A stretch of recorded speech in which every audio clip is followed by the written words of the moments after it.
What is going on, y'all? So today we are having a competitive list breakdown, Starshatter Arsenal, based on my findings with like 5 or 6 games now, I would say. And I figured y'all might have a game coming up this weekend with one of your buddies, one of your friends. You're like, yo, what do I freaking run here?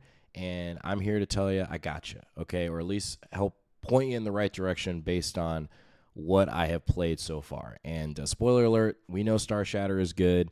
It definitely has its weaknesses, but I want to go over essentially how I theory craft my lists, and hopefully you can apply it if you are a Necron player. But even if you aren't, hopefully you can apply these concepts to your army as well, and it just helps you in terms of building a good list for singles play. I think that's the most important thing. You're just trying to build a good all-around list that's good at scoring points, that's good at killing stuff, and is good at just playing the mission. So what helps me here is I break it down into 3 categories. We have the home field anchor section, we have the anti-tank section of your list, and we have the mission play / primary denial section of your list. All right. So in a nutshell, home field anchor essentially means what's holding onto the home field and what is going to be your anchor piece on your natural expansion objective. So what is holding the closest objective to your deployment or outside of your deployment zone. Anti-tank is as it sounds. What is killing Satan? What's killing Land Raiders? What's killing, freaking 20 Crusader Marines or something back when that was like a thing? If they put something super durable in your face, how are you going to deal with it? And then mission play primary denials as it sounds. What in your list is like helping you score, containment, freaking recover assets, sabotage, all those. And then primary denial, which is one of Starshatter's weaknesses, is what is harassing your opponent? Like, what are you sending their way to harass that center field objective and their natural expansion? And having a good mix of all of these things in your list is going to make a very good, well-rounded list, and you're going to find it's going to play a lot better as well. All right. So let's start at the top here. Home field, what's holding it down? So we are going to be having a Imhotep, the Stormlord, and a Hexmark Destroyer, all right? So a lot of times I just park them each on your home field objective, and it's the perfect synergy because Imhotep is giving you a CP farm. I think that is going to be mandatory in every Starshatter list just because every stratagem is really good, and he has felt great in every game. The Hexmark is also a great piece as well because he's lone op, and he's just a great backfield screen. Your opponent has to respect him with the free Overwatch. And by having these 2 pieces in the backfield is really good for screening, but also you still run into the risk, of course, it's only OC2. They could definitely drop something in the backfield to take care of like a Hexmark or Imhotep, but most of the time they're going to be able to handle one of those units. They're not going to be able to handle both. And most of those abilities, when they drop in, they're not able to charge.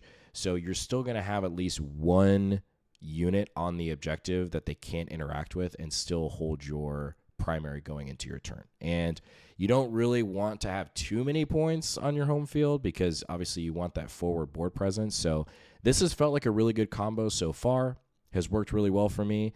And, definitely open to other ideas, but this has felt really good so far. Now, second thing that I think is going to be mandatory in every list, this is just my personal opinion, I think the Silent King in most competitive lists has to be in there because of the fact that when we get to the anchor section, which is what this is, what are you using to hold down your natural expansion? And I think we realistically only have 3 options. We have the Silent King, we have Race, and we have the 6 Locust Brick, right? And the problem is if you want to go with the 6 Locust Brick package with like the Catacomb Command Barge, let's say like, you're not wanting to run the King and you just want to go that route, I mean, it's roughly the same amount of points because the Catacomb Command Barge with the enhancements like 150, you have the 6 Locust Brick, which is 180 plus the character. I mean, you're right around 400 points again. And then at that point, I'm like, I would rather just take the King.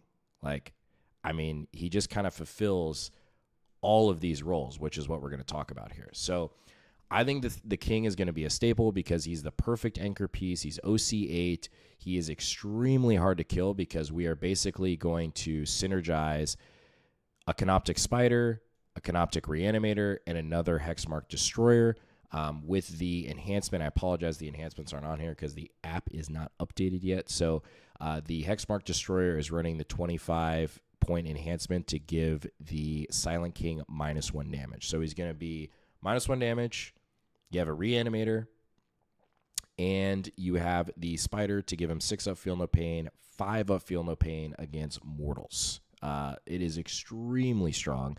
And you could say, Kylan, like, yo, this is kind of a, like, I mean, you got, like, what is this? I mean, like 600 points into this package here. And I'll be like, yeah, I do. And it's been working so far. And the thing is these spiders, you don't need them to do damage. They're just synergizing with the Silent King. And the fact that the Reanimator and Spider, they're great action monkeys. Like the first couple turns, like if you get like an early recover assets, if you get like containment, these pieces, they're just sitting around giving auras anyway, and they're moving upfield with the king. And so it's kind of like you're double dipping where they're doing their job, and then at the same time, you're getting points with secondaries on these units as well, which is great. And I think the other thing is that these pieces are great as like a move block or screen piece against melee armies. I'm going to talk about that in a World Eaters battle report coming up, which was super clutch having these pieces in here because essentially you can create a kind of like a safety wall with these pieces where they have to go after maybe like a Spider or Reanimator versus going after the king. And that's like a win-win. Same thing if they want to use an activation to go kill a Reanimator or a Spider, that's awesome. That means they're just not shooting at the king, saves him, and then he just keeps moving upfield. So this has worked great so far as like a home field anchor piece. I have been loving the Spider. I think it has felt really good the couple matches I've played with it so far. So let's move over to the anti-tank section. So I have 1 Doomsday Arc. I had been playing with 2, and I have a love and hate relationship with Doomsday Arcs. I think they are just fantastic when you're rolling good. The perfect example, like you saw the Eldari game, killed like 1 or 2 Wraithguard and died, and then another game literally kills Magnus. And I think that's what drives me nuts about Doomsday Arcs is especially in a competitive tournament and when you're trying to do well at GTs and you're looking for consistent damage, sometimes they just fall short. And when you're really banking on like just even an average roll and it's just way below that, sometimes that can be game defining. And for me, I would probably rather have just 1 in the list and use it more as like a threat rather than the damage that it can necessarily do, which it can.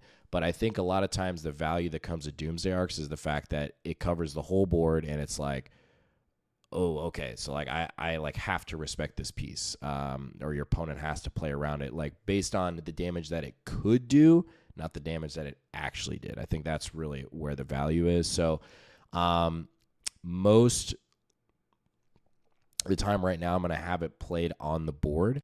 Sometimes I'll have it in reserve. It's going to depend. I'll talk about that at the end, or I might even do a separate video just based on deployment. Let me know in the comments below if you'd rather, like on these competitive list builds, if you'd like me to go over the list and the deployment like in one video, or you'd like it separated. Just let me know. I'm totally down for whatever. So we have 1 Doomsday Arc. We have a Locust Lord. He's going to be running the Ignore Cover enhancement for 15 points. I think that's like super good. And then we're going to be running the Locust Destroyers, which are AP2 Ignore Cover now, and then 2 damage, lethals on 5s and 6s, full rerolls. This unit is insane in this detachment. They are very good. The only thing I don't love about them is the footprint is really big on this unit. Granted, I mean, you do have the ability to flat 6 advance them. They can go through walls. So for the most part, you can get them to where they want to go, but it is a very big footprint. That's the only thing I don't love about it so much. So, and because of that, you really have to play them smart because it's also very easy to get them tagged, and I'm not running the fallback and shoot enhancement on this, so got to be careful. But that's essentially the anti-tank package in conjunction with the king, right? Because the king is also an anti-tank package, but in this, he is more of the anchor of the list, but he fulfills all of these roles, right? And that's the best part about the king. He's just a an all-comers.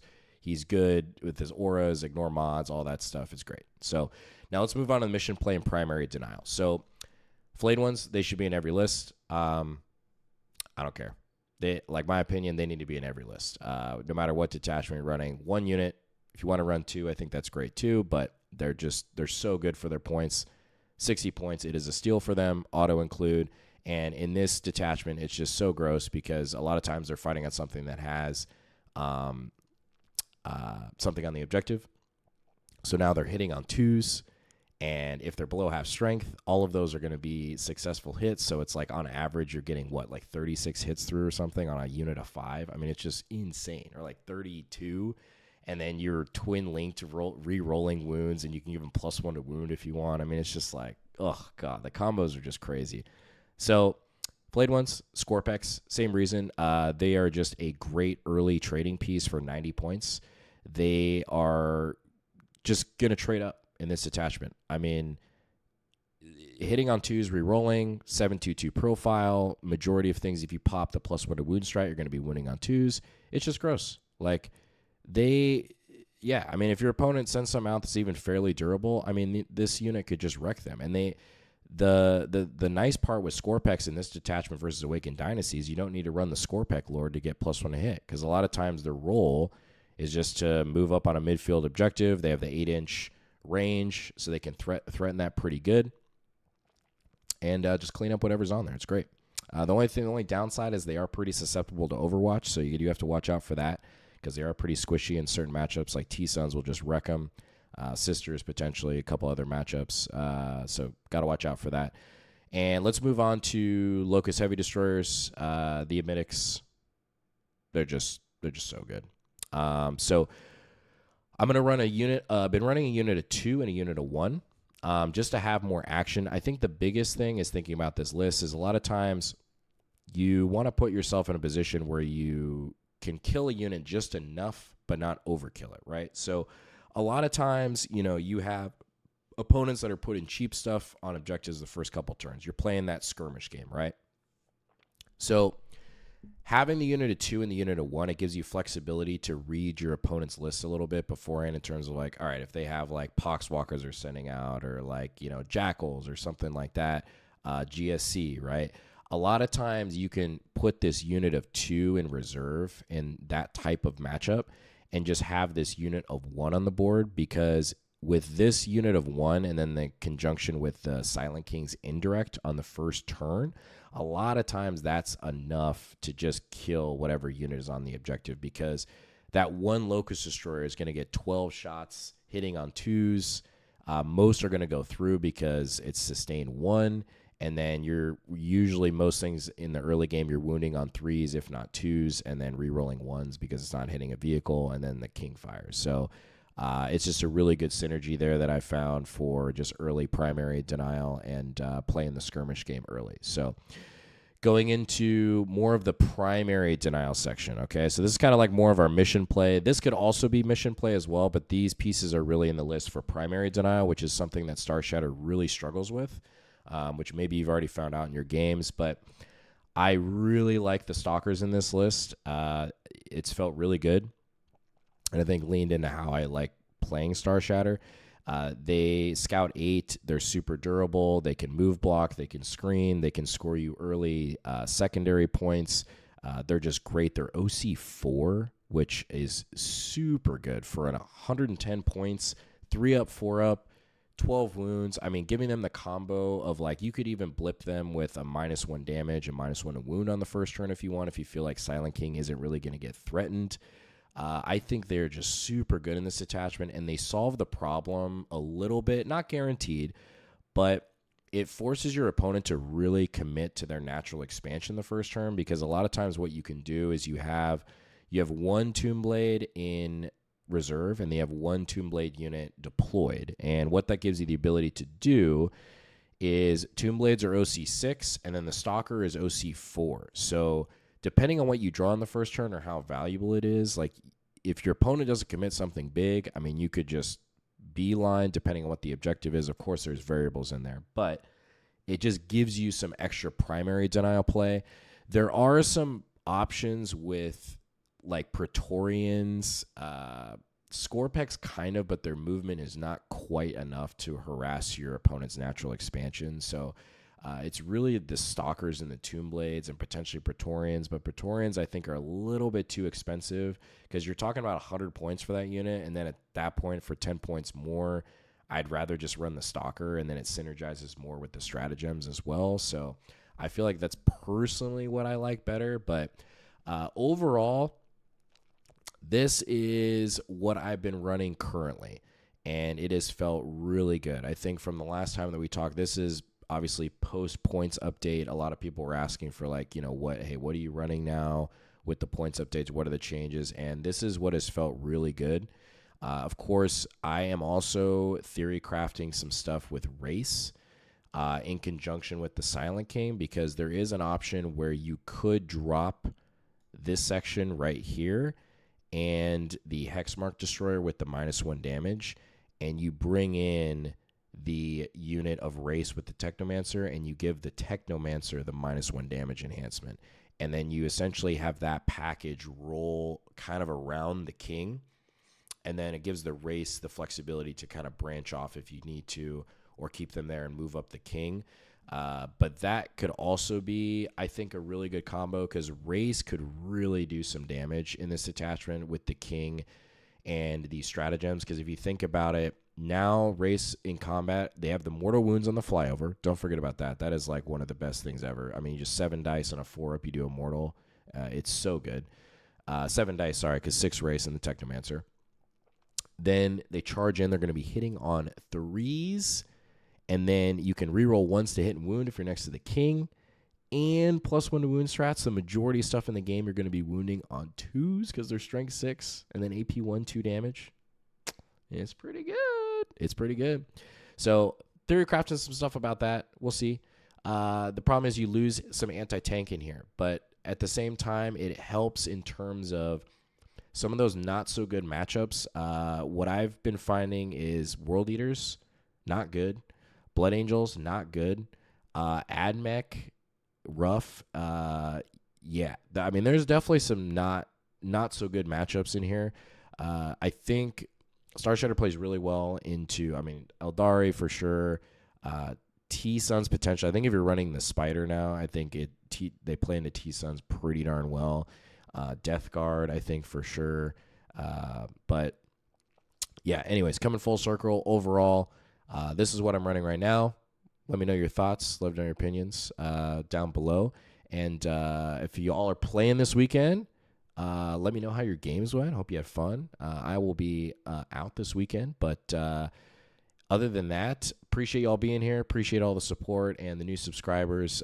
Thank you guys so much for all the kind words. And yeah, until the next one. Peace.